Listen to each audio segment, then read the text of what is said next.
we're on a monstrous ego trip, and people resent it. If you keep saying the same old thing over and over, I mean, it's bound to get boring, right? Who wants to hear revolution 24 hours a day? What kind of music do you listen to yourself? Well, the only time I listen to music is on car radios when I'm driving around. I don't listen to music that much. You know, I'll go to clubs every now and then, but I don't listen to music that much. Do you read a lot? Nope, I don't read very much either. I used to, and then life got so interesting that I didn't need to anymore. Do you write a lot? Nope, I don't. I don't do much of anything, really. But I will, don't worry. I'll get back in the saddle, you know. I've just been kind of lazy lately. It's cycles of non-productiveness and then intense periods of creativity. So right now I'm just soaking it all in.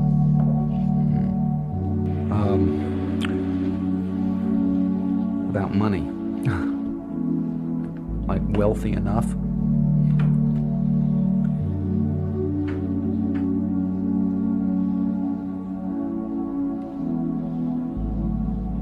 Oh yes, I can go into any restaurant in town and order anything I want. Also, and I don't have to go to 50-cent movies anymore either. No, if you stop now. No, really though, if you stop now. Have you made enough to stop?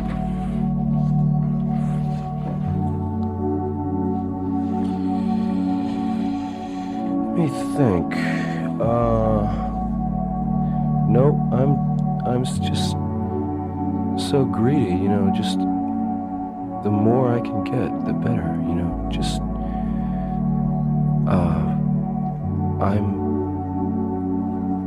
my ambition is to have a whole bunch of gold bullion.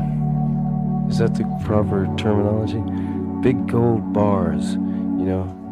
I'd like to have a big gold bar, big chunks of gold, you know, just to have around the house. And, you know. Now look, a lot of the groups that I've talked to, they say that they have a lot of trouble holding on to money. Well, that's their fault. They're probably spendthrifts, you know. It's like giving whiskey to an Indian. So you don't want to talk about money? Oh, sure, what do you want to know? So the Byrds one time went on a tour for 30 days, made $300,000, came back, added everything up, and they had spent $300,000 in that 30 days. Yeah, and look where it got them.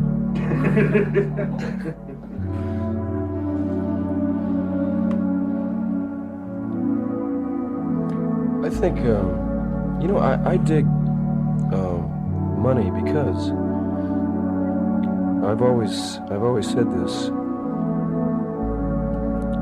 Money does beat soul every time. Not only that, it's a form of communication, and besides that, if you run into some good luck and you get some money, right? Then I think you should just keep pouring it back into creative ventures. Just as soon as you get it, you know, don't go out and buy a bunch of diamond rings and stuff, you know, but pour it back into creative ventures, you know, that are creating new things, and you can't ever go wrong, you know. Do you have any more scintillating questions? Yeah, I want to ask you some more things. I don't know, I mean, really, all kidding aside, I find it pretty hard to get a straight answer. What do you think I was going to ask you? It's a funny thing. I've noticed that when people are joking, they're usually dead serious. And when they're dead serious, it's usually pretty funny. So I actually, I think anything you say means exactly what you say and its opposite.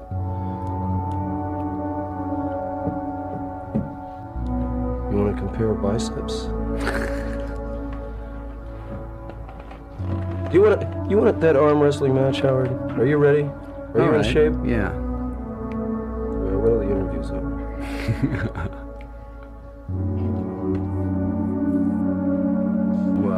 Seemed to be model of the year. You know, you couldn't pick up a fashion magazine or some magazine without those sultry pictures.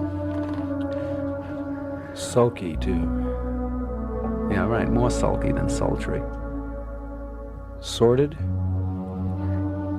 Sulky. Well, you know, I was in vogue, you know.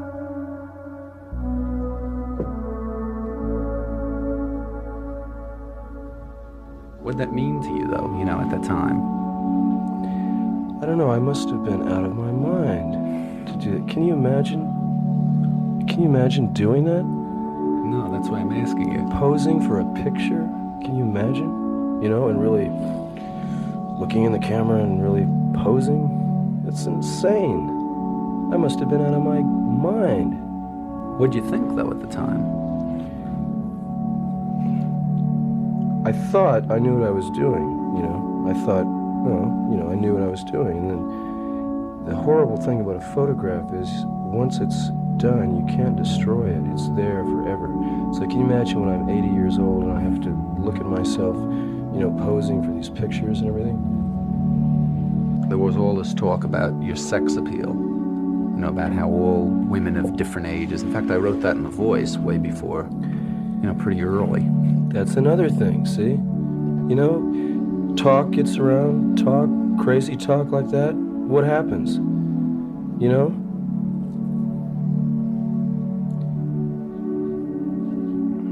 I mean, that's a difficult burden to bear, you know? It really is. Because we all know no one's any sexier than anyone else, right? Everybody's got the same equipment, unless, you know, biologically you got mixed up or something. We're all about the same. And you didn't dig it? Well, I must admit that there were occasions when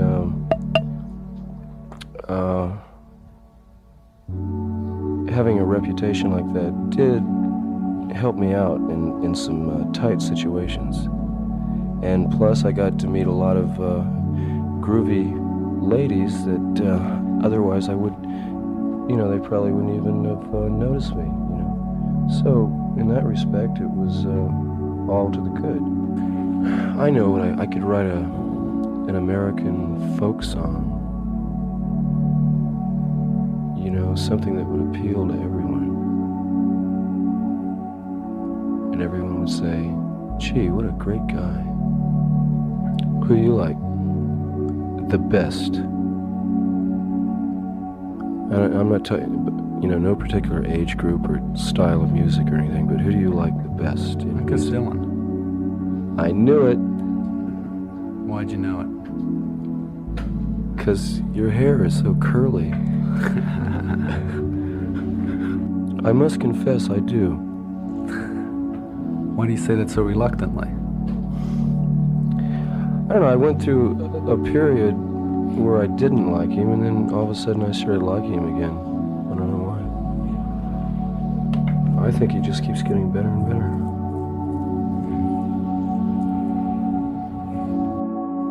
Do you see yourself as very sort of violent, meant, self-destructive?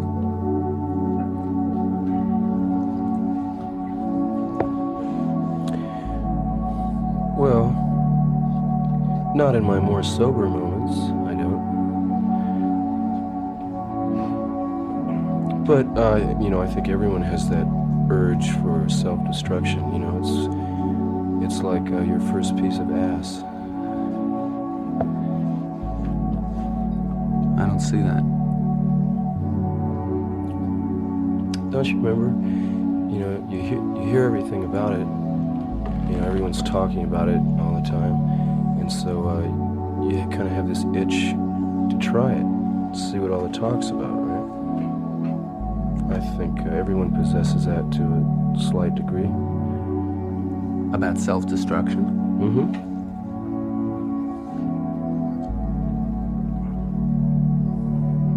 I think maybe you're projecting you. You really think that?